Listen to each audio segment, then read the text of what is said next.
1, 2, 3. Oh, sirens. Classic sirens. Always got to wait for the sirens. Even ruining the end. This is like a siren buzzer beater. Yeah. You got to respect the sirens, honestly. Yeah. Mm-hmm. Come on, guys. We will pause for them. We're so close. Literally, we had to say one more thing. Oh, man.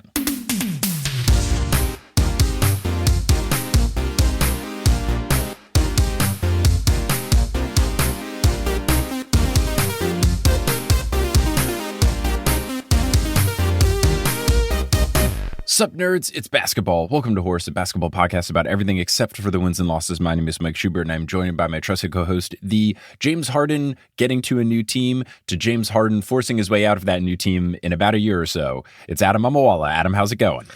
History has a way of repeating itself when it comes to James Harden, does it not? Mm-hmm. It does. It does. And yet again, James Harden has found himself trying to force himself onto a new team, and he has done so, and now he is a member of the Los Angeles Clippers, and some not as good basketball players are on the Sixers now, but they've got some draft picks that they can now trade, maybe for some members of your beloved Chicago Bulls. Maybe. So there's some stuff going on in Philly. You know what? We'll save it. Let's talk about James Harden later. We got to get into the damn Teal Memorial locker room. I mean, I can't be jumping the gun here. Let's get into that locker room. Let's start, washing up, deodorizing, all that good stuff. And you know who is freshly deodorized? I have to assume it's our patrons.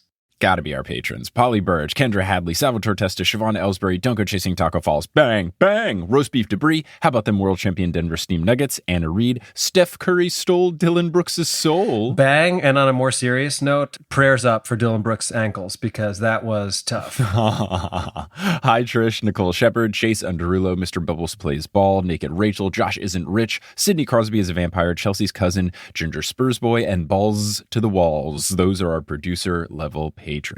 You know who else is good up and deodorized, I think? Good up and deodorized, you say? I would think it's our sponsor. It is our sponsor, Tab for a Cause, who, funny enough, their tagline is Tab for a Cause, good up and deodorized. Oh, nice. So if you want to good up, you can take Tab for a Cause and install it into your browser by going to tabforacause.org/horse, tabforacause.org/horse, and then you can install it into your browser, and then every time you open a tab, in addition to getting a little pretty picture of a nature background or an architecture background, you will help raise money for charity. You might see some ads in the corner, but those ads raise money for charity, and then you can pick what charities Tab for a Cause supports. Let's do our tab check. How many tabs are you rocking, Adam? God. You'd think one of these times I would just plan ahead and be like, I know that he's going to ask, so I'm going to close. But no, we got 1, 2, 3, 4, 5, 6, 7, 8, 9, 10, 11, 12, 13, 14, 15, 16, 17. But in my defense, 2 of them are for horse. Yeah, I was the gonna other 15 are unrelated. I have 2 open, and both are for horse. Now, here's an even more interesting question. How many folders do you have on your desktop? Do you have a clean desktop? Just in general. Only because Macs do the thing where they like put all of the things of one type together. Mm-hmm. So in that sense, I have 1, 2, 3, 4, 5, 6, 7, 8, 9, 10, 11, 12, 13 things just kind of like in the top right corner. But yeah, my desktop is pretty. You can see my wallpaper. Okay, fair enough. But the fact that there were 13 things, it does make me feel a little bit better, even if they are organized. Your tabs is my downloads folder. I actively use my downloads folder as like my working folder. And I don't know if it'll tell me like a number of items in my downloads folder, but let me see if okay, yeah. So according to my downloads folder, it is 217.81 gigabytes. And it says that there are 5,124 items in there. So that's my tabs, is my downloads folder. All right, one last question. One last question Yeah. I have to ask. How many unread emails do you have right now in your main email? Oh, so many. So on my work email, like 30, which is really good for me. Okay, that's good, yeah. On my personal one, which is just like become more your catch-all like spam for spam things, and crap, yeah. like that's 7,500. So, yeah. Mine is also bad, but I'm very good about texts. I rarely have any zero unread text messages. Yes, there was a thing where the NBA players were showing like how many unread texts they have, and like everyone was in the hundreds. And like I get it if you're a famous athlete or something, but like that boggles my mind. I am always that's at when zero you just do unread some texts. like who has my number auditing. Right. Because if there's 100 people texting you that you don't have time to respond to, I think maybe you just reevaluate who's in your contacts, I mean, at the very least, you just click thumbs up. It's ridiculous to me. Yeah, it's but ridiculous. all that to say, Tab for a Cause. Go to Tab for a Cause. Yeah, TABFORACAUSE.org. That was actually all ad copy. That was what we were they sent that to explicitly. us. Yeah. They said, yo, go wild with it, please. Please. Talk about embarrassing things about your personal contact communications life. But yeah, that's Tab for a Cause. So now there will also be some other ads. Some of them are by us and others of them not.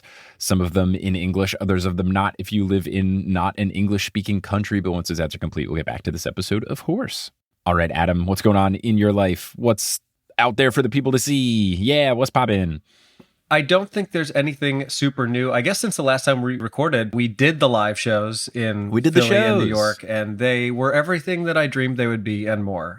Thank you so much to everybody who came. It was really cool. I honestly, more than I was expecting, there were a lot of people who came up to me at the merch table and stuff. They were like, "Hey, we also love horse." So very, very fun, and thank you for bringing me along. We got to meet. I don't know if you got to meet, but I got to meet Don't Go Chasing Taco Falls from our producer level patron list. I got to sign their horse cash considerations jersey. Got to meet their, I believe, significant other Cindy, who was there with them, and I had signed the other half of the jersey. Last year, exactly. At, I think my show, Stand Up New York. So yes, we love the support. The shows were incredibly fun. I'm excited for those episodes to come out in, what is it, towards the end of the year, maybe, on TNO? Yeah, I think they should be coming out towards the end of November. So really just in a matter of a couple of weeks. Cool. But yes, other than that, the big things are thank you, I guess, to anybody who showed up last night in Boston at City Winery, but that is already in the past. So the main thing that I'm going to promote is my show at Stand Up New York, which is going to be on Thursday, December 14th at 8 o'clock. That is on the Upper West Side of New York City. Right now, I believe it's the first 30 people that buy tickets will get $5 off with promo code Adam. So if you want to kind of get ahead of things and grab your tickets, that would be a good thing to do. And then, as I mentioned last time, I also have some interesting January shows. I'm going to have a weekend in Montana. I'm headlining a club in Bozeman, Montana called Last Best Comedy that I've heard is great. City of Lights, Bozeman, Montana. And then also a show in Helena, the capital, I believe, of Montana, and one other place that I'm forgetting. And then I'm going to be in Las Vegas for a week at Brad Garrett's Comedy Club, January 8th to the 14th. And I am currently actively in the process of getting a Philly date on the books and a Washington, D.C. run for next year, but I'll keep everybody posted on those. What about you? I know you got the big Texas run, the big four, as you call it. Yes. Anything else? Got the Texas run. I got the Texas run in December, Dallas, Austin, San Antonio, Houston on December 13th, 15th, 17th, 19th. You can get tickets at Schubs, so schub.es/tour. Some of those shows are TNO, some of them are half Potterless, half TNO. And then I am in the works of trying to get a show to happen in Paris at the end of November. Trying to make that happen November 26th or November 27th, but the people I'm emailing are slow and don't speak great English. So it has been a slog. But I did find out from the Paris visa department that I can legally make money and do shows over there. So that step complete. Other step, hello, French venue, please let me do a show there. So keep your eyes peeled for that because I'm recording this with Adam on November 2nd, and it's still not locked in. And let the record show. The show will be in 24 days. Let the record show that the people at the French venue think that you are fast, but your French is not very good. I started the thread with Désolé, je ne parle pas français, and the rest of the thread has been in English. That's very funny. I opened the door with, I am sorry, I do not speak French. I minored in Italian in college for reasons that are still not entirely clear to me. I never studied abroad, which is one of my biggest regrets. You grew up in New Jersey. I mean, New Jersey, I guess so, it's an influence. But one of the only things I remember how to say in Italian is, sorry, I don't speak Italian anymore, which is very useful. It is the most useful thing when I lived in France. It was the most useful thing because everyone there speaks English. So if you just admit defeat, they go, oh, okay, cool. Yeah, what's up? And then it's totally fine. They're so nice. That's the whole stereotype of, oh, French people are rude. No. They just like their language. It's part of their culture. And they just hate that everyone assumes they know English, which they do. But you got to at least, like the French nature, wave the white flag first, and then it'll be okay. Sì, esattamente, ma posso parlare. Wait. Let me see if I can remember it. Ho studiato italiano nell'università, ma adesso non posso parlare molto bene. Which means I studied Italian in college, but now I don't speak it very well. It's probably not even the correct grammar, but it conveys the message.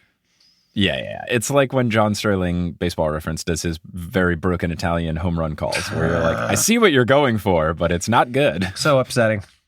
Let's move on, though. Yeah, so those tickets, whenever they are live, will also be live at schub.es/tour, and I will be posting about it on social media nonstop, frantically trying to get people to come.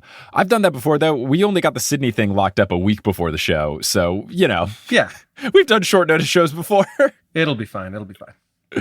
Oh, man. All right. Well, now I think we can get into NBQ&A. We hyped up a question last time, and now we can finally answer Exactly. And that was a perfect intro there with the baseball reference from John Sterling, because we do have a baseball-related basketball question from our producer-level patron and fan favorite, Ginger Spurs Boy, who's probably really enjoying the Spurs so far this season. The question is, what with the season about to kick off and the World Series around the corner, also just ended at the time it was around the corner. But congratulations to the Texas Rangers. I know you don't like them very much, but I am happy that they won.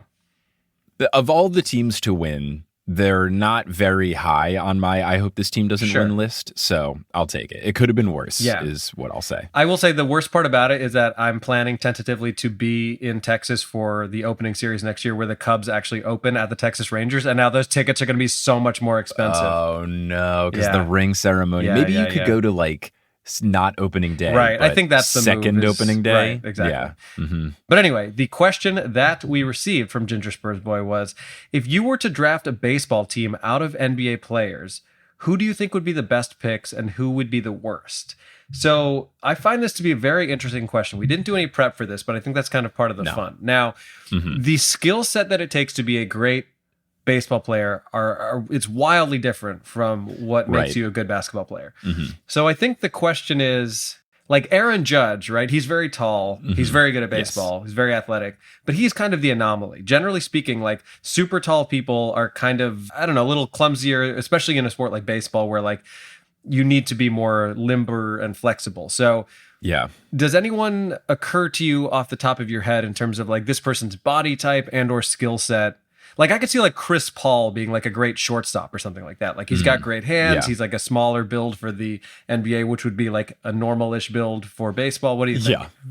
My instinct is kind of like, I know there's a lot of crossover between 3-point shooters and golfers because it's all muscle memory and trying to repeat the same motion over and over again. That's why Steph Curry is really good at golfing, Michael Jordan, Ray Allen, and then people like Charles Barkley are not as good at golfing, and he historically was not a great 3-point shooter. So I would wonder if people who have good 3-point shooting abilities could also be really good pitchers because you're kind of doing the same motion over and over again. So kind of muscle memory thing there. My other thought is I feel like a lot of baseball players just have like baseball names. Like they just sound baseball-y. You're like, yeah. If your name is Hunter, you're going to be a baseball player. So I feel like Austin Reeves is such a baseball name. That is a baseball name. That I feel like he would be good at baseball. It's such a baseball name. Yeah. I'm trying to think of other NBA players with baseball names, but like Austin Reeves really comes to the front of the mind. Right. And now, again, we've talked about this before, but Michael Jordan is always clowned on for being bad at baseball, which like he was bad at baseball from the frame of reference of other baseball players, but he was pretty good at baseball for someone who hadn't played baseball since Little League. Yes. And there are actually a couple basketball players who also played baseball at a high level. I'm just looking this up now.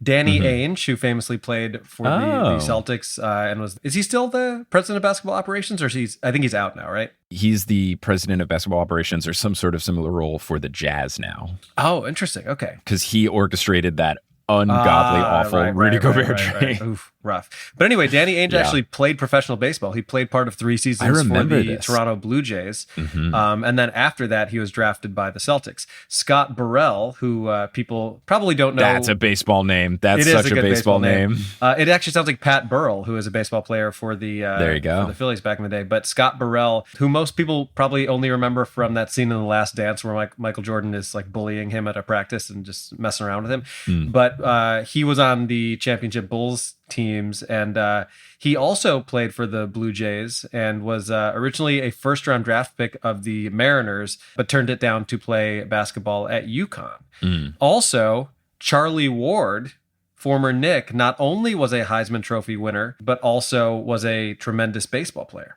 Well, I wish he would have put more of that effort into basketball. Now, Charlie Ward was fine. Yes, that's fair. Here's my pick for best person. I think name and three-point ability all goes here. Okay. Trey Murphy III of the New Orleans Pelicans. That is such a baseball name.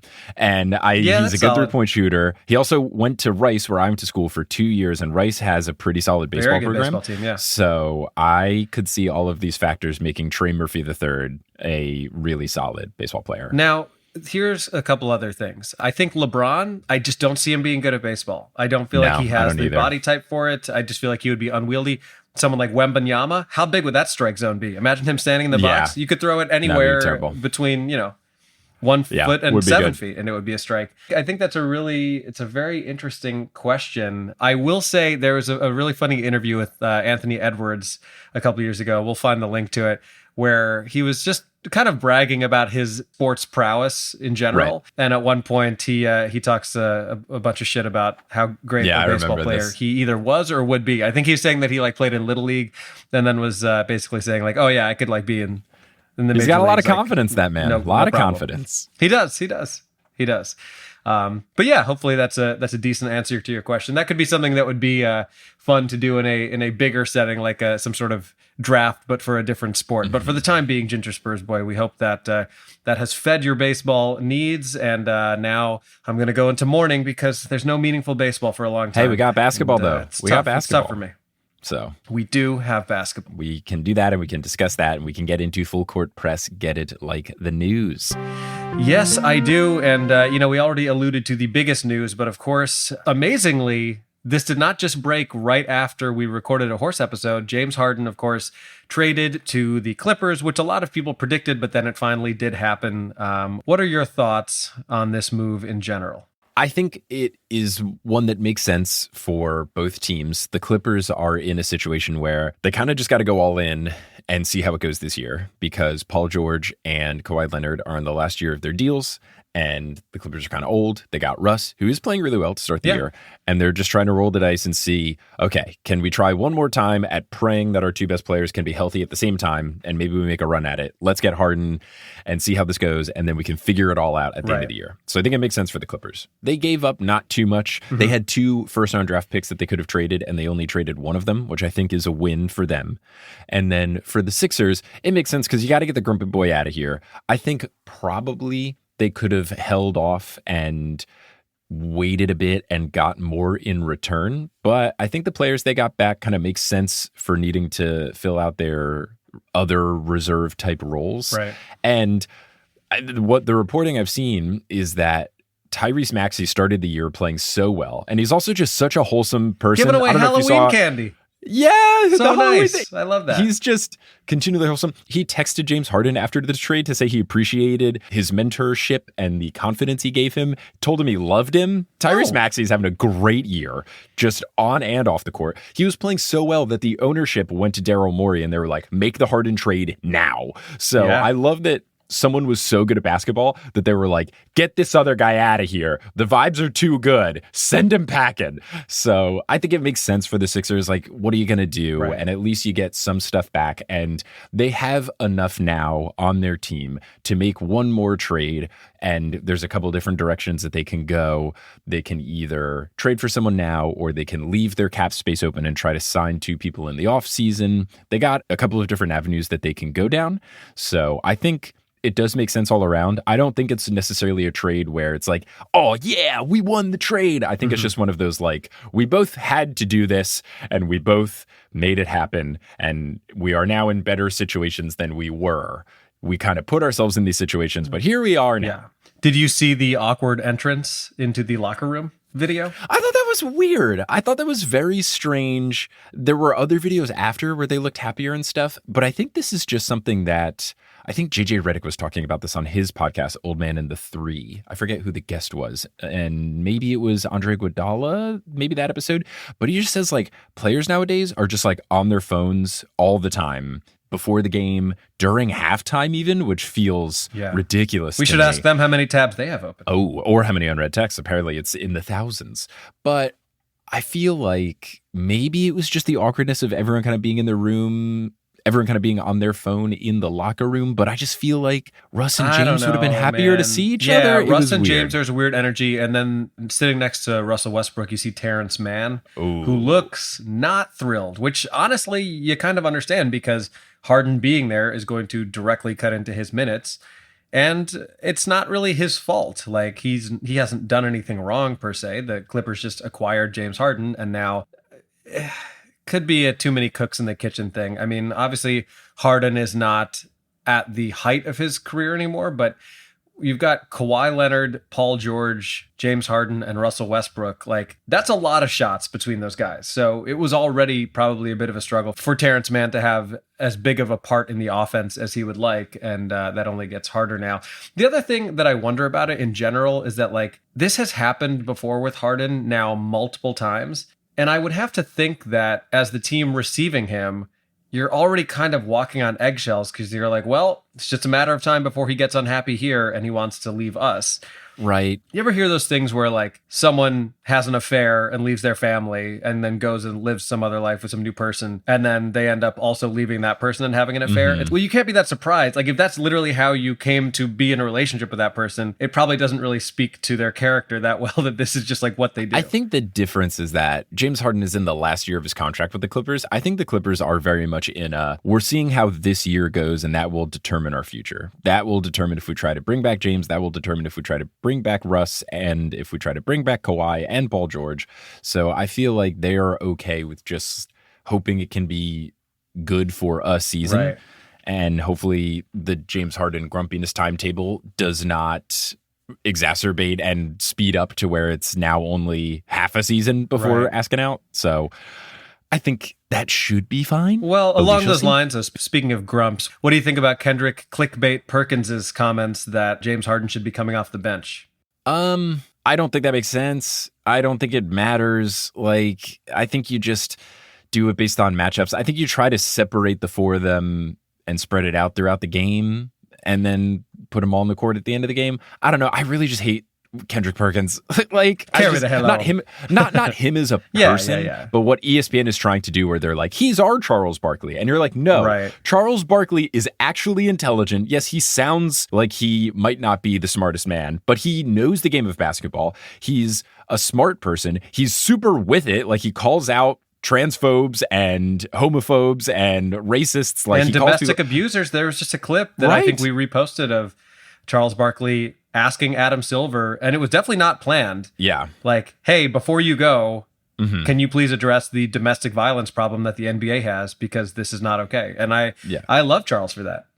Yeah. Chuck is super with it in many regards. And you can't just say, oh, former player that calls people out and stuff. That's our version too. Like Chuck is so different. Chuck is so perfect. Like NBA on TNT, Inside the NBA is the greatest program on television. Like it's amazing. Yeah. It's better than any show. Like it's just quality television. Like watch the Who He Play For clip they just put up. Like it's everything is perfect. Everything is perfect. Oh my gosh. Also, I laughed at Mike's comments and on Zoom, it put a thumbs up emoji. No, that's because I put the thumbs up. I need to figure out how to turn it off. If you do this, a little AI thumbs up thing comes. And I think if I do this, when I was doing air quotes, balloons show up. Oh, I know. Upsetting stuff. I don't like it. I really don't like it. But I am relieved that it wasn't my laughing that gave you the validation of my thumbs up, because that would have been weird. And now every time I close Zoom, Zoom goes, would you like Zoom to take documents and data from other apps? Literally every time I finish a call. And I say no every time. No, weird. I don't know what they're taking. I don't like it. I really don't like it. I better close some of my tabs. So yeah, that's the Clipper stuff. We'll see how it works. I think it'll be fine. Other thing to talk about, Full Court Press. NBA Halloween was fun. NBA players really like dressing up for Halloween. I've learned that over the years. They love a good costume. We had Giannis dressing up as the Hulk and doing his entire press conference in the Hulk stuff, but regular voice. He started with Hulk voice, and then no one in the press room, I don't know what happened to them, but no one laughed. No one was fun. He comes in and he goes, okay, let's do this. And then no one says anything. And he has to go, guys, it's me, it's Giannis. Like, he has to clarify. And then he goes, do you want Hulk voice or Giannis voice? Like, it's, oh gosh. So he did that. Wembanyama dressed up as Slender Man, which Very is absolutely perfect. Yeah. So good. So good. Also just a great, easy costume. You just got to wear a suit and then like a cloth thing over your face. Yeah. Brilliant. Oh, yeah. Brilliant. But I think the winner of NBA Halloween is Paul George, who dressed up as Waldo and then on the way into the game loudly announced, "Where's Paul Do?" which he definitely thought of 6 months ago. And I'm very proud of him. But then what he didn't think of was someone from the Clippers organization gave him a little candy bag and wrote Pumpkin P on it. And he laughed quite boisterously at that because he has called himself Playoff P. And then when he was bad in COVID times, people called him Pandemic P. And now he has a podcast, which is very good, called Podcast P. So now for Halloween, he was Pumpkin P.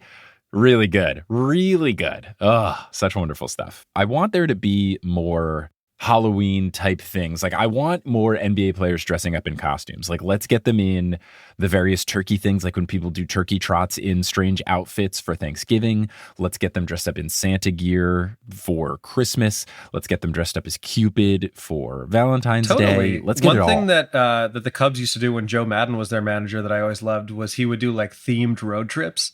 So when they would go on certain road trips, he'd be like, all right, the theme is like pajamas. And then the whole team would board the plane in PJs or whatever. So they had increasingly ridiculous, like, country western day. And then they would all wear cowboy boots and hats and stuff like that. And it's also fun because it's like a team inclusive thing. It's not like a hazing, like, oh, the rookies have to dress up as babies and carry everybody's luggage around. Yeah, I think more teams need to get on it. It was fun to see the costumes. And I think that concludes Full Court Press. Get it like the news? Yeah, we're close. We're close, Michael Schubert. But we got to talk about our basketball teams who are not doing really well. I think once an episode, we need to give just like 2 minutes for you and I to overreact about the previous 2 weeks of the Bulls and the Knicks. So I'll let you start first. Okay. We're now, a couple weeks into the season. The Knicks are, what's their record? Are they 3-2? We are 2-3. 2-3, okay. Mm-hmm. Yeah, so we're fine. I think that we will be better once Julius Randle remembers how to play basketball. I apologize for motivating you to pick him for your fantasy team. He's been a bit underwhelming, but I think he'll figure it out. Yeah. I think really once he gets a little bit better, we'll be fine. There's been some true promise out of RJ Barrett, which is really cool. That's been exciting to see. Dante DiVincenzo, who is now on the team and has just a great name. Oh, yeah. He also has been playing really well. So that's exciting. Emmanuel Quickley is on his pay me my money kick, which is really good. Mitchell Robinson's been playing well. So basically, like everyone not named Julius Randle has been playing well. Unfortunately, Julius Randle is our second best player, so you kind of need him to play well. So once that happens, we'll be fine. But it's early. Yeah, it's just 5 games into the season. There's a couple of things that came out recently that make me really happy, though. One, the NBA released that there are special courts for every team when they play their NBA in-season tournament games, and they're based off the City Edition jerseys. So they're all brightly colored, and that's pretty cool. So the Knicks are going to play on an orange court with a big blue stripe across the middle, which I think is fun. Cool. On top of that, they just released a promo video today of Josh Hart and Jalen Brunson, who are friends and went to college together, and they're on the same team, playing one-on-one against each other and talking trash. Ooh. And they were doing so wearing the new City Edition uniforms, and that was the City Edition promo. Like, is just them playing one-on-one, trash talking each other. And I think the premise is that they're like in school or something, because then the bell rings at the end. Super cool. I love that the promo is just, hey, you guys just be very charming for a minute. And that's what it is. And the jerseys actually look way better than they did on the promo image, which we discussed on that video exclusive on patreon.com/horsehoops if you want to see us review all of the City Edition jerseys. So we're off to a bit of a slow start. The wins were good. Some of our losses were very close. So I think it will be fine, especially once Julius Randle gets a little bit better at playing basketball. Fair enough. The Bulls are also 2-3. I was very frustrated when when Mike picked them at 7th overall in the drama draft, and then was immediately validated by the fact that the Bulls had a players-only meeting after one game. Yeah, that's not what you want. Usually you do that after like a 7-game losing streak. Right. So yes, they've had one of their 2 wins was an incredibly bizarre win over the Raptors, where they were down 15 or 16 points, I think, with 4 minutes left. They came back. DeRozan kept having chances to win the game with free throws. Then he would miss the free throws. Then they would get another chance. Then he would miss again. So it was a wild overtime victory that the Bulls had. They just lost to the Dallas Mavericks last night in what was actually a very close game, but also Kyrie Irving didn't play. So it was close, but the Mavs were missing their second best player. So in general, I don't know. I think it's probably long overdue to blow that team up. Also, Patrick Williams has looked really bad, and I think it's getting to the point where you're like, all right, this is we've seen enough of him now that he just might not be that good, and that And stinks. then did you also see the Patrick Williams game winner Caruso drama? No, actually, I didn't. Caruso had that game winner against that the he made Raptors. from the corner. Yeah. And everyone on the bench, who was right in front of the Bulls bench, everyone on the bench goes wild. And then Patrick Williams just walks off to the side looking kind of upset. That is He weird. did clarify after saying that he didn't mean it as any sort of negativity towards Caruso, but he didn't clarify why he didn't join in on the celebration. So at first when you see the video, because obviously the framing of it isn't focusing on the bench, he kind of just walks off to the side. And when I first saw it, I was like, oh, maybe he was doing one of those things where he walked to the side and just went wow, and but didn't move his hands at all. But then the fact that his comment was oh, I didn't mean anything bad by it was that's an apology you do when you definitely did something bad. So is he jealous that Caruso is quote unquote getting his minutes? I don't know. The Patrick Williams vibes are weird, and he has also not been playing phenomenal basketball. So you don't love it. Before this, he seemed like a nice guy, so I was rooting for him. So I don't know. It's been weird. Yeah, it could just be anomalous. Maybe he's just frustrated with himself for not playing well. But final thing before we wrap up Full Court Press.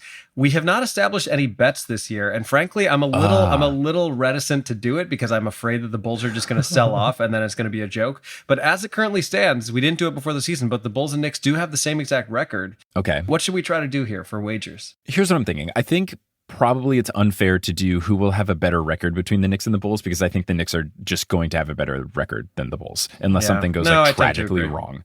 So I feel like we could do one thing. The head-to-head Bulls versus Knicks thing I think is always fun because any team can beat any team across a 4-game or 3-game span. Yeah. So I feel like that could be one of them. And then I think the other one is we could look at our drama draft teams and then whether we judge it or we try to have people vote, which I think was an exact 50-50 split when it was on Twitter.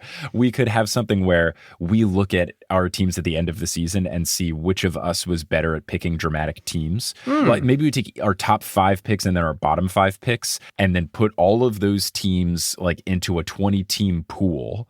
And then we rank them on drama that took place over the year from 1 to 20, and then assign points, and then, try to determine which of us did better based on the opposite ends of our drama draft spectrum. I'm open to it. Let's commit to the head-to-head. Okay. I don't know if it's 3 or 4 games they play this year, but we'll do some sort of wager. If it's 3, that's easier. I think it's 3, which makes it work nicely. Yeah. Those will be the bets. We'll figure out the stakes of it.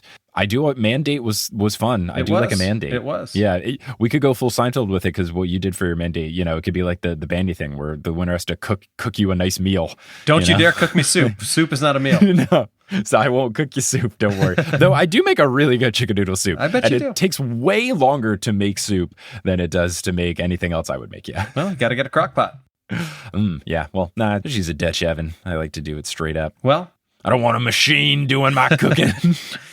They're taking our jobs. Shall we move on? Let's move on. Hit me with that actually happened. Tell me about something that took place. All right, let's do it. So for today's That Actually Happened, I had just started to work on a different story, but then I looked at my phone, because I do that approximately 84 times in the midst of doing anything else, and I saw the news that Bobby Knight had died. Yeah. So for today's That Actually Happened, I'm going to talk about the long, storied, controversial career of one of the most accomplished college basketball coaches who ever lived. Admittedly, I am not a college basketball fan at all, and in the same way that many young people only know the goofy caricature versions of Shaq or Charles Barkley without appreciating their basketball greatness, to some degree, I feel like I only really know Bobby Knight in the same way. I don't know about you, Shubes, but when I hear the name Bobby Knight, the first thing I think about is him throwing a chair onto the court, and that's really it. 2 things. Indiana University throwing a chair onto the court. That is where Bobby Knight starts and ends for me. But come on, that's iconic. Chucking a chair on the court. It is pretty iconic, yeah. It's really good. And that's fair because I think his anger and fire are part of his legacy. But ask anyone in the college basketball world and they'll tell you that Bobby Knight was as good a coach as there has ever been. In doing this research, one thing stood out to me the most. There just isn't a place in modern basketball for his coaching style anymore. No. We live in a time of intense media scrutiny. Bobby Knight was the king of getting his answers bleeped out on TV. We also live in an era, even in the college ranks, of a more players first, coach second system that puts more emphasis on the talent than the people coaching them. Now, you might argue that has set a dangerous precedent that allows the James Hardens of the world to demand demand a trade every time they're unhappy. But in general, I think it's a good thing that we don't have coaches like Knight who scream at players like a drill sergeant. Yeah, right. Because to me, like, there's a difference between someone like a Bobby Knight and someone like a Greg Popovich. Like, there's a way that you can be firm, but also still respect the human beings that you're talking to. Right. And I think there's also a time and place for it. There's been a video going around of Mike Brown, who's the coach of the Kings, who's like a very nice, laughing, jovial guy. But there was a clip of him at practice, like yelling at his players, but not in like a mean way. It was like he was yelling at Malik Monk for complaining about a non-call during a scrimmage they were doing with their team where they had a referee calling it, and he was mad at him for like stopping playing basketball and complaining about a call. I mean, I think that's a fair critique. The clip to it. Yeah, we'll put a link to it, but it was funny because I think he said something to the effect of like, I've had it up to my top, which instead of like, I've had it up to here, like, I've had it up to my top with that, Malik. That's really funny. That's funny. But let's take a step back to talk about exactly who Bobby Knight was and what his legacy is and will be now that he has passed away at the age of 83. In some ways, Knight's hard-nosed style makes a lot of sense. He was born in Ohio in 1940 to working-class parents, a father who worked for the railroad, and a mother who was a teacher. Knight enjoyed playing basketball as a child and was good enough to play at Ohio State University alongside future Hall of Famers John Havlicek and Jerry Lucas. Havlicek was part of those legendary Celtics teams with Bill Russell and Bob Cousy, and is known for being the focal point of one of the most famous calls in basketball history, as delivered here by Celtics commentator Johnny Most after smoking apparently 40 packs of cigarettes. 5 seconds left. Boston only has a 1-point lead. Greer's putting the ball on a play. He gets it out deep, and Havlicek steals it. Over the stand throws. Havlicek stole the ball. It's all over. It's all over. We'll share the link to the video as well, and my favorite part has always been that as the fans rush the floor, a Celtics player takes a final shot as time expires, and at 19 seconds in this video, the ball bounces to a fan who grabs it and then absolutely books it off the court. Like, I want to know so badly where that ball ended up. Like, I don't know if that dude just stashed it or if he tried to sell it. Like, I don't know if anyone knows where it is, but it's very funny to watch. Yeah, I guess basketball is one of those, like tennis, which I hate, where you're supposed to give the ball back if it goes into the crowd. Whereas on the flip side, I was at one of the games for Rice University football. We were playing against UCLA, and one of those things where like a good school plays a bad school of football to kick their butt. And I think it was like televised, and like the ball went into the crowd, and I had it, and I was like ready to give it back, and they were like, no. And then I just like have that ball. Yeah. I agree. I agree. As a back. baseball fan, like, it is very cool that you get to keep the ball. There is actually a reason for that in tennis, that they make them give it back. Do you know? Yeah, it's because like the balls get slightly softer, so they're all supposed to be like the same density. And yeah, I get it, but I'm just on team. Like, if it goes into the crowd, that's mine. It would now. be a little ridiculous in basketball, though, where every time it goes out of bounds, someone just keeps the ball. Like, that would happen quite a bit for people courtside. I guess if it goes up far enough, like when players get angry and they like punt the ball into the stands, like that's yours. I now. would agree with like that. I'm running out. I'm running out the arena with sure. this ball that Latrell Sprewell just kicked. Yeah. Anyway, back to Bobby Knight's college career. He didn't play much on an otherwise stacked team, but there's a great anecdote on his Wikipedia page that speaks to what a fiery competitor he was even at that age. As the story goes, Knight came off the bench with 1:41 remaining in the 1961 NCAA championship game with his team down by 2 points. According to Ohio State assistant coach Frank Truitt, quote, Knight got the ball in the left front court and faked a drive into the middle. Then he crossed over like he worked on it all his life and drove right in and laid it up. That tied the game for us, and Knight ran clear across the floor like a 100-yard dash sprinter and ran right at me and said, "See there, coach? I should have been in that game a long time ago." Truitt apparently replied, "Sit down, you hot dog. You're lucky you're even on the floor." Sit down, you hot dog. That's good. That is a good one. Yeah. So after graduating from college, it was clear that Knight wouldn't have a shot at the pros, but he immediately went into coaching, taking a job as the JV basketball coach at Cuyahoga Falls High School in Ohio. Now, I don't know what your JV coaches were like in high school, but my JV tennis coach was not anything like Bobby Knight. Yeah, no, I mean, our basketball team had some pretty solid coaches. I didn't have much love for the JV coach because I think I told the story as my most embarrassing thing. He's the guy who promised me that I would get a bunch of playing time against a bad school, and then he never put me in. And my parents drove like an hour and 15 minutes to go to the game. So I didn't like him. But yeah, we still had some intense coaches, but it was mainly just the varsity coach. So yeah, if you have Bobby Knight as the JV coach, if he's being full Bobby Knight as kind of Strange. But here's where Knight's style really gets explained. In 1963, Knight enlisted in the Army and served on active duty for 2 years, after which he was a reservist for 4 more. During this time in the Army, Knight accepted an assistant coaching job for Army, and 2 years later was named the head coach at the young age of 24. Famously, and this is something that has been spoken about ad nauseum, Knight coached legendary Duke coach Mike Krzyzewski as a student at West Point. There's an amazing photo of the two of them that we will share on the episode page at horsehoops.com. But even at his younger age, there are stories of Knight at this time losing his temper with his players, opposing coaches, officials, etc.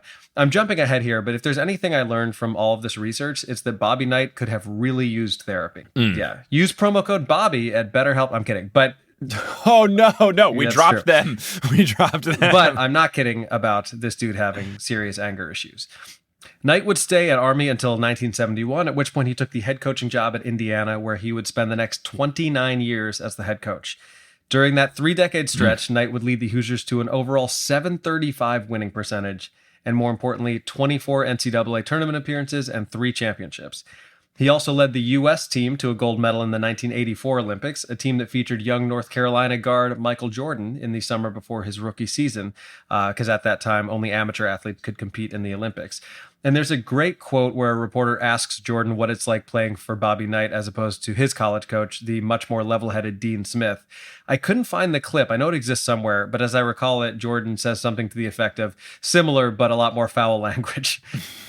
But again, it was not just the wins and losses that mattered, nor does it matter here at Horse.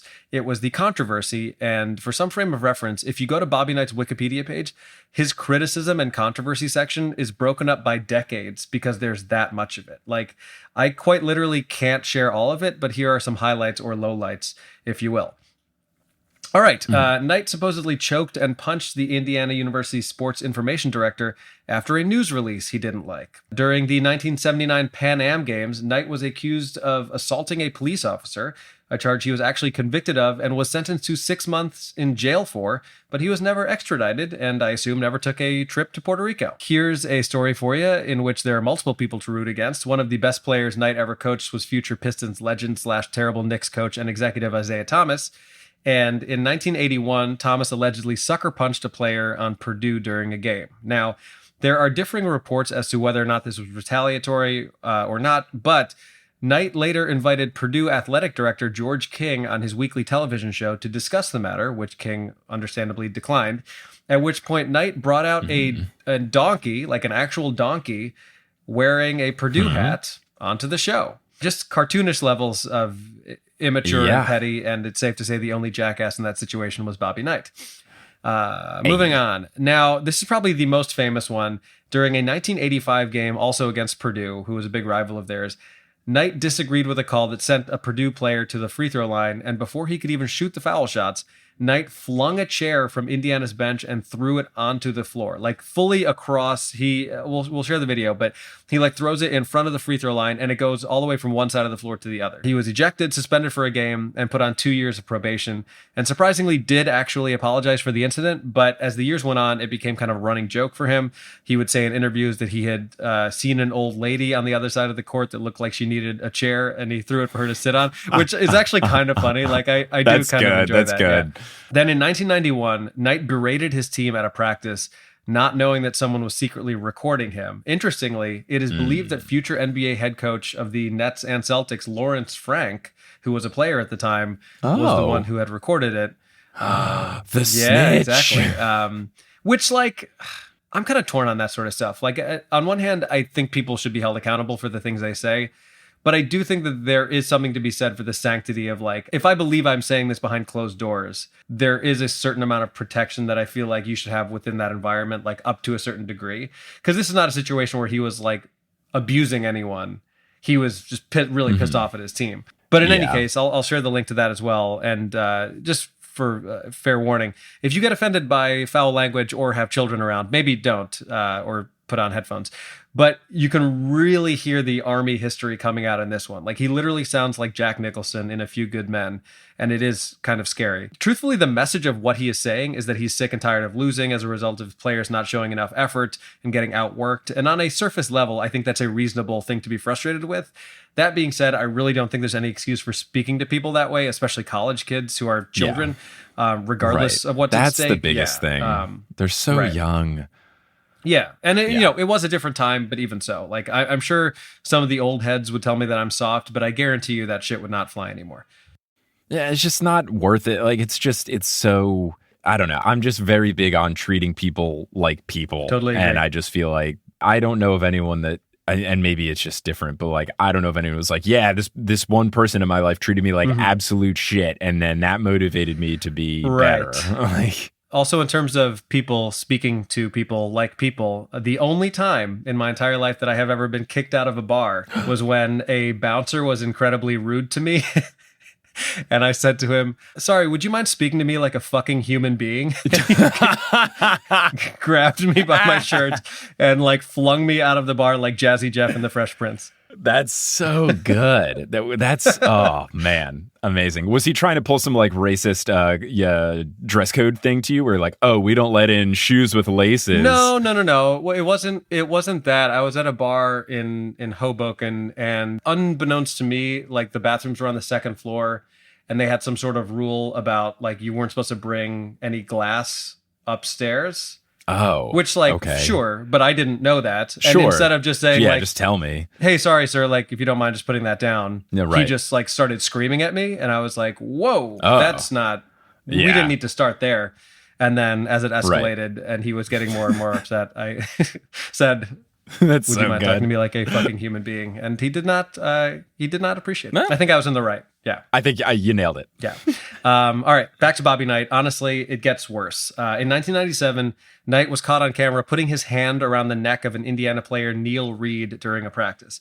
Reed. Yeah, that's don't put your hands on people, period. Reed and another former player also alleged that Knight once showed them his own feces and said, quote, "This is how you guys are playing," which, come on. Like, was the visual necessary? If Knight had said, "You guys are playing like shit," would any of his players have been like, "Wait, what are we playing like? I've never heard that word before." I've never heard of that. Like, this is the kind of stuff for me that's just completely beyond the pale. And I don't know what's worse, like going through and doing it, and like, where did he keep it? Was it in his did he just hand poop into his the whole hand? time? Did he get it out of the toilet? Like, was it on I'm assuming it was on like a paper towel or toilet paper or something like that. But I think the real biggest thing, prop comedy, really, you're better than prop that, Bobby comedy. Knight. Come on, Bobby. To use a chair, as a prop, I can get behind that. But poop, come on. Sure, bringing in your own props. Come on, BYOP. It's just tired, washed comedy, unwashed comedy. There we go. All right. In the year 2000, things really came to a head when there were mounting allegations of physical altercations between Knight and numerous individuals. These included Knight allegedly threatening his boss, never a good move, physically intimidating a secretary by throwing and breaking a potted plant, attacking his assistant Okay, that coach. makes more sense. Yeah. Before that, I was like, Bobby Knight's old as hell. How the hell is he going to physically intimidate someone? Yeah, he just threw a plant. That makes sense. He apparently also attacked his assistant coach and threw him out of a chair. There's a lot of chair-related stuff. And there's like even more stuff beyond this. Now, again, to circle back to what I said before about Knight having needed therapy, like, it really is true. Like, adults who throw tantrums like little children have some deeper issues they need to work out.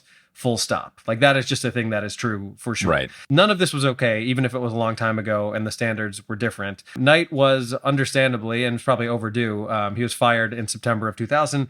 And even on his way out the door, he couldn't help but take some shots. During an interview with ESPN reporter Jeremy Schapp, Knight bristled when he perceived that Schapp had cut him off and said, referring to Schapp's famous father, Dick Schapp, quote, "You've got a long way to go to be as good as your dad."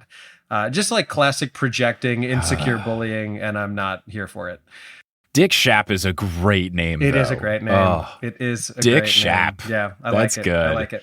Despite Knight's track record of bad behavior, he also had a track record as a winner, and we know how that goes. Texas Tech hired him to helm their basketball team less than a year after he was fired from Indiana.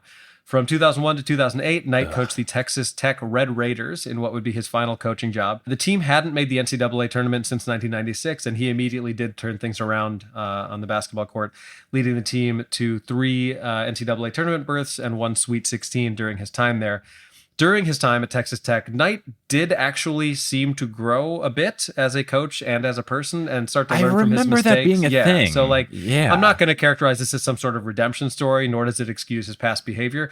But the only note in the controversy section from his time at Texas Tech was that in 2006, Knight was shown allegedly hitting a player under the chin to get him to make eye contact. However, the player, Michael Prince, his parents, and the Texas Tech athletic director insisted that Knight had done nothing wrong and that he merely lifted Prince's chin and told him, quote, "Hold your head up and don't worry about mistakes, just play the game," end quote. Oh, go, no, I know. Sweet. And then Prince later commented, quote, "He was trying to teach me and I had my head down, so he raised my chin up. He was telling me to go out there and don't be afraid to make mistakes. He said I was being too hard on myself," end quote. Which, if that is what he said, that is a time that I think it's appropriate to tap someone on the chin and be like, "Hey, look at me, you're good."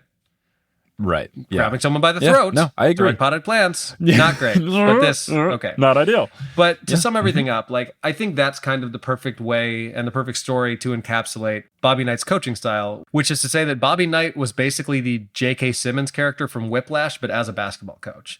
And to your point earlier, along with that comes the following reality. Some people do actually respond well to this kind of style. It pushes them, makes them hungrier, makes them better. But for a lot of other people, I would argue most people, it can crush their spirit. And I don't really know that the former is worth the risk of the latter. My feeling has always been that there is a way to be both firm and respectful. And in many cases, I think that the respect from Knight just wasn't there. Did he get the results he was looking for? I would say that he did. And that's why he's still revered in Indiana, and I'm sure is being mourned at this very moment as we record this a day after his passing. My honest opinion, though, with all due respect to a man who's just passed away, is that the sport of basketball is better when there are less people like Knight in it. A great basketball mind, a great coach to some, but in my view, a person whose success enabled a pattern of verbal and in some cases physical abuse that frankly has no place in society. And that actually happened. Yeah. That's a well-done recap of a complicated man. So thank you for this fun history lesson, as we can now get into a 3-on-3 that I've put together that is similarly inspired. So this person did not pass away, but they did have season-ending surgery. So we're not going to get them for a full season. And that's really sad because they are one of the most fun people in the NBA. And that is New Zealand's own Steven Adams. Oh. 1, 2, 3. 3, 2, 1. 3-on-3. Steven Adams is wonderful. And Aquaman. He looks like Aquaman now. He came into the league as just a guy that found a way to annoy everyone. His best play early in his career was getting Zach Randolph ejected from an important playoff game that the Thunder then won just by being it's like annoying. the Dennis Rodman role when he would antagonize Karl Malone. Yeah, so that was him early on. He was just an irritant. And then he grew out his hair and his beard and got even more muscular and more tattooed up, and he just became this intimidating enforcer and just beloved teammate. And I think it's no surprise, and no one else will think it's a surprise by the end of this 3-on-3, which I've put together as the 3 best things that Steven Adams has done that are not quotes that are funny, and then the 3 funniest Steven Adams quotes. Because the dude is just an amazing person in interviews. There's a whole one of those famous quotes by websites for just Steven Adams. On those websites, that'll be Abraham Lincoln and all these other people, and then Steven Adams. And it has things such as, and I don't have a great New Zealand accent, so I don't know if I even want to commit to trying it, but what he says, and one of his quotes on this, I think it's brainyquote.com, is hate bread, too many carbs. He's just a machine of quotes. So let's start with the non-quote things. The number 3 best thing that he did that is not a quote is, do you remember this? Because it happened against your Chicago Bulls when he picked up Tony Bradley and just walked with him down the court. I do remember that, yeah. Yeah. So Tony Bradley, I don't know if he's still in the league. He kind of bounced around a little bit, and he was on the Bulls for a period of time. And he is a very large man. Yeah. He is 6'10". He's a big boy. He's got a 7'5" wingspan. He's very, very large. And we'll put a link to this play on the episode page of horsesoups.com. But he was playing against the Grizzlies. So Steven Adams is on the Grizzlies at this point. And Tony Bradley and John Morant get tied up in a weird way where it doesn't seem like anyone did a dirty play or anything confrontational. And then the referees blow a whistle and call a foul. For whatever reason, Tony Bradley just grabs onto Ja Morant's jersey by the shoulder and just doesn't let go while the refs are coming over, like explaining what's happening. And he just like keeps holding on to his jersey shoulder for like way too long. Right. Enough to where Steven Adams walks over and I'm assuming says like, "Hey mate, what's going on?" And hey, then, what's going on over here? Kind of like not that high pitched. What's going on over here? He's got it. I hate bread. I hate bread. Too many cabs.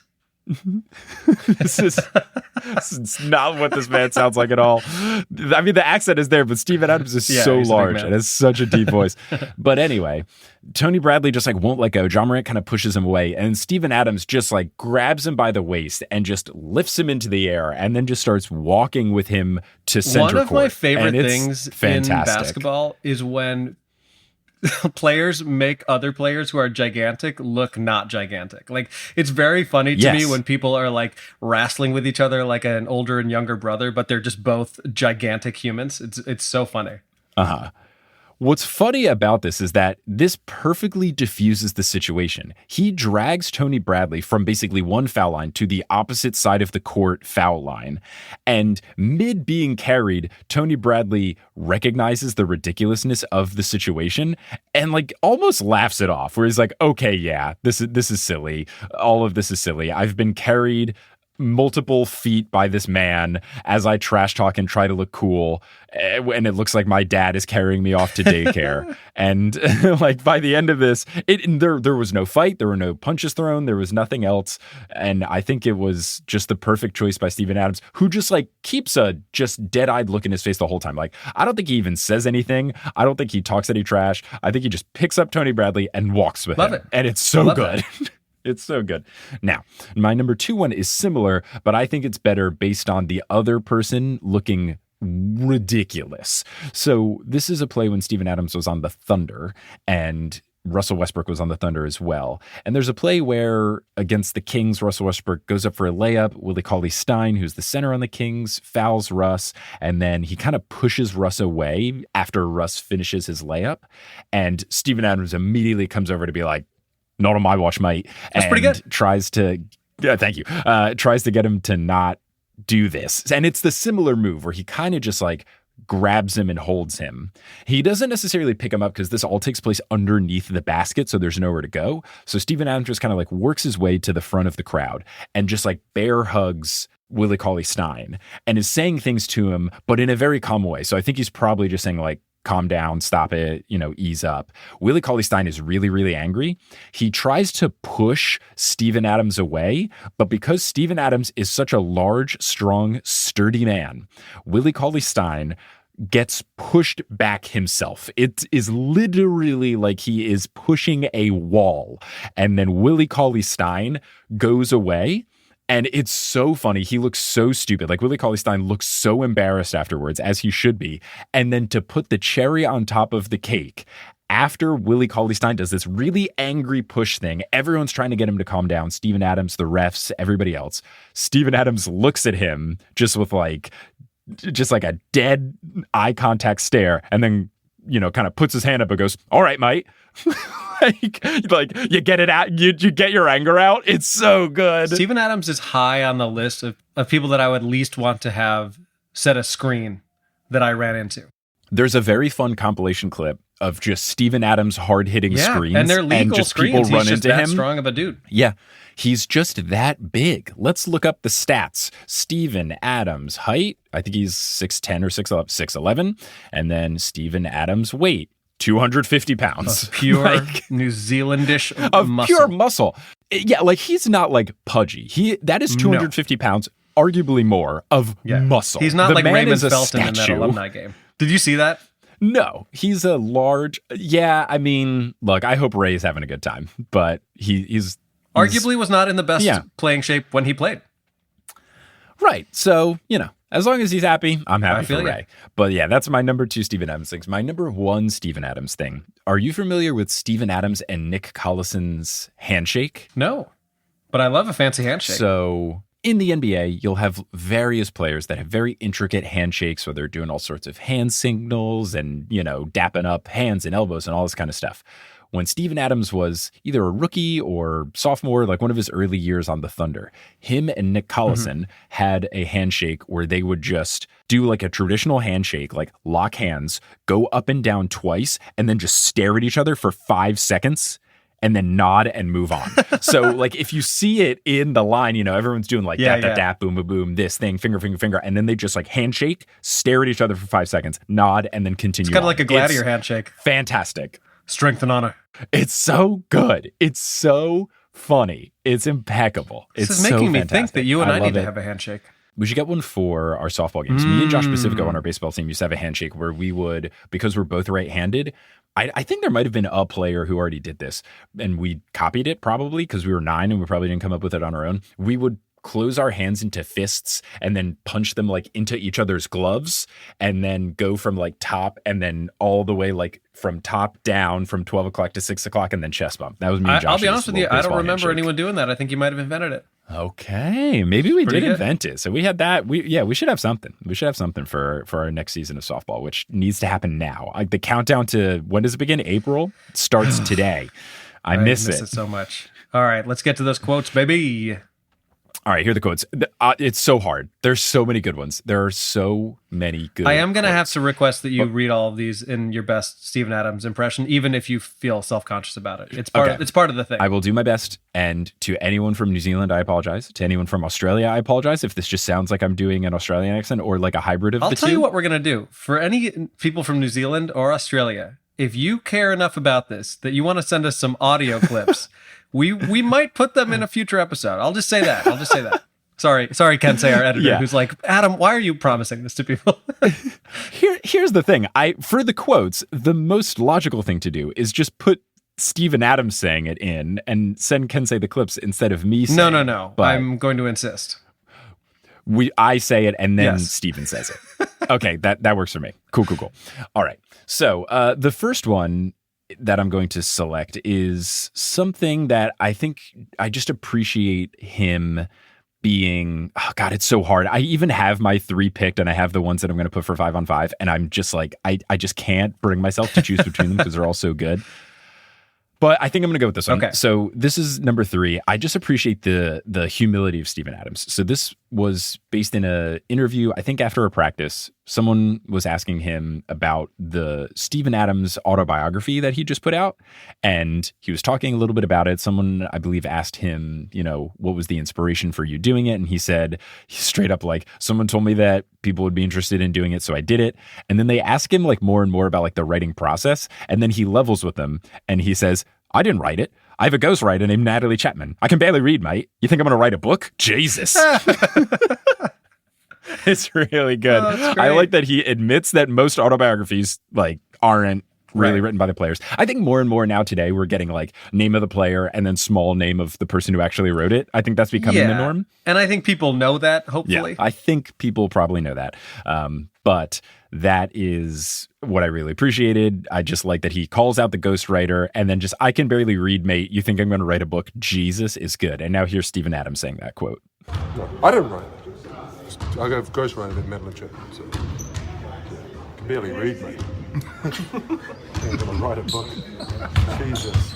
So now for number 2, this is something that I appreciate about Steven Adams. As large and as intimidating as he is a human and he gets nervous. And I have 2 examples of him talking about being nervous. There's one that happened during a game and there's one that happened not during a game. I'll start with that one because there's no audio clip of it because my source is one of my friends who did a business school thing with Steven Adams. Whoa. Yeah. One of my buddies went to business school and his business school was doing a project where they would partner with professional athletes to like teach them about business type things in case they wanted to go into like entrepreneurship.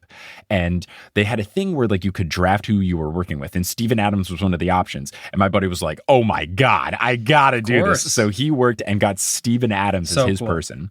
And I don't know exactly what the whole project worked on, but basically Steven Adams was supposed to give a business presentation. This was like during like 2021. So it was like all Zoom COVID stuff. And he just had to give a presentation to my friend and his partner on this project. And that's all he did. Like not a big audience, gives the presentation. And then it was supposed to be kind of like a evaluation from the students to the teacher to say, how did Steven do? And apparently after the presentation was over, according to my friend, Steven Adams said, quote, I don't know how to say this in an accent. Y'all motherfuckers, I can't do this in a New Zealand accent. Y'all motherfuckers had me nervous as shit after this presentation. I don't know how to say y'all motherfuckers. Well, it's hard. The word y'all doesn't seem New Zealand. Right? Y'all like translate. Motherfuckers.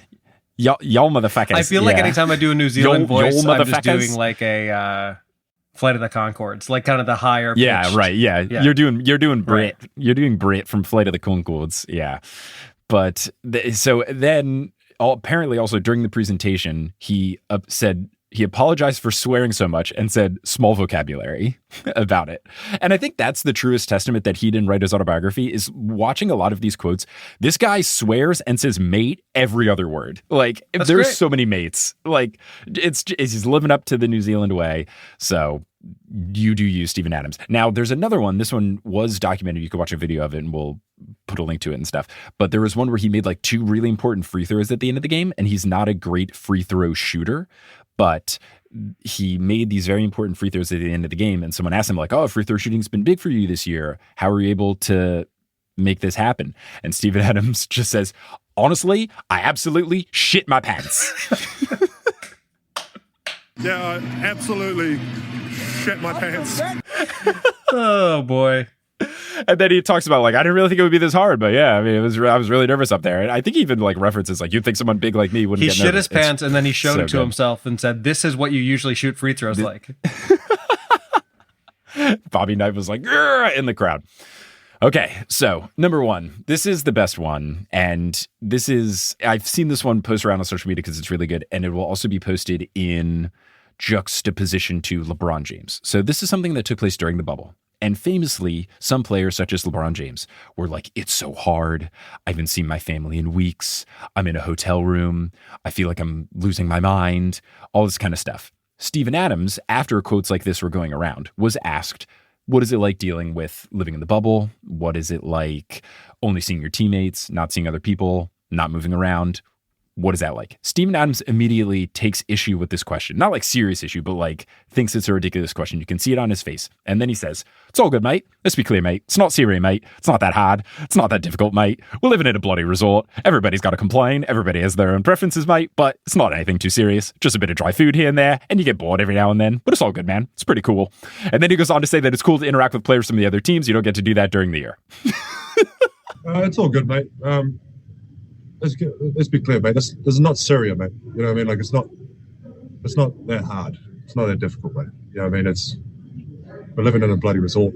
You know, everyone's got to complain. Everyone has their own preferences, mate. But you know, it's not anything too serious.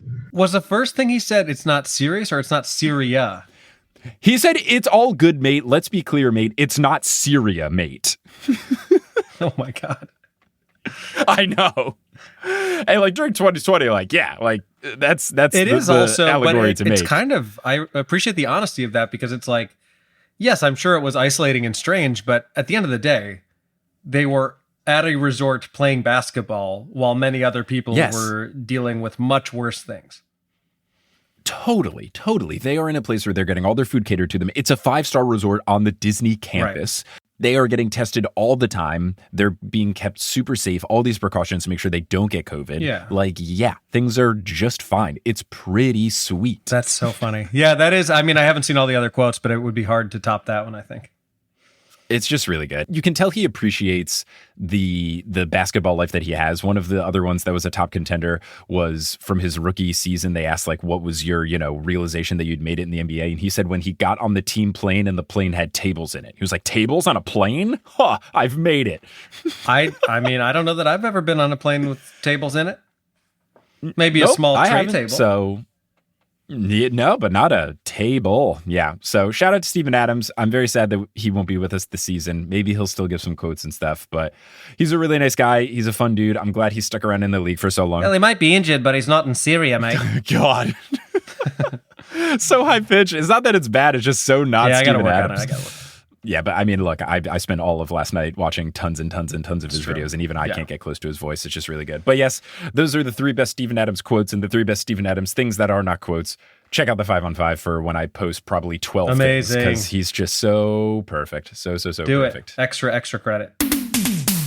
Thanks for listening to this episode of Horse. Horse is hosted by Adam Amawala and Mike Schubert. Our editors, Kensei Suramaki. The music is by Bettina Campamanes. The art is by Alison Wakeman. The social media is by both of the Horse Boys, and the website is by Kelly Schubert. Thank you to our producer-level patrons, Polly Burge, Kendra Hadley, Salvatore Testa, Siobhan Ellsbury, Don't Go Chasing Taco Falls, Bang, Bang, Roast Beef Debris, How About Them, World Champion, Denver Steve Nuggets, Anna Reed, Steph Curry Stole Dylan Brooks' Soul. Ooh, a haunted bang. We love a haunted bang.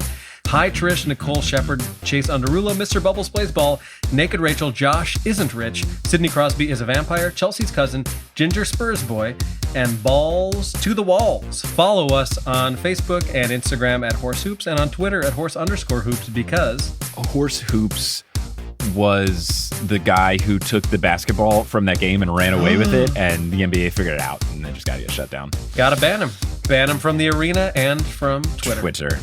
But you can go to our website, horsehoops.com, which is not banned, and will also feature links to some of the fun stuff we talked about on the episode today, including Bobby Knight, rampages, and much, much more. Mm-hmm. And if you want to support the Horse Boys and see things such as the video that we put up of us reviewing all of the wonderful NBA City Edition jerseys we have this year. Yeah, and we might do a recap of Shubes helping me with my fantasy basketball draft. That's another upcoming Patreon thing. Yes, that is the plan. So you can go to patreon.com/horsehoops to check that out. And you can also go to horsehoops.com/merch to get Sup Nerds shirts and digital merch as well. Lots of good stuff there. But we're going to close out this episode by saying something on the count of 3, as we always do.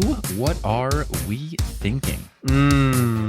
So much to choose from. I feel like there was a lot in this episode. Would you like to honor Steven Adams in some way? Yeah, let's say it's not that hard, mate, on 3 to, give it out to the situation where, even in his situation where it stinks and he doesn't get to play basketball, he's still getting paid tens of millions of dollars to, have the greatest doctors in the U.S. care to him. So I think we can let out it's not that hard, mate, on 3. 1, 2, 3. It's not that hard, mate. I tried to lower the octave. It's not that hard, mate. It's not that hard, mate. Yeah. I feel too Australian. The problem is that's like Shaq doing an Australian accent. It's not that, hey mate, it's not that hard, mate. It's hard because you're right. I feel like a quintessential thing of New Zealand is like the nasally, or at least stereotypically, right. It's the nasally. So it's hard to do. So you're saying it is that hard, mate, when we're talking about doing a New Zealand accent. Bye, everybody.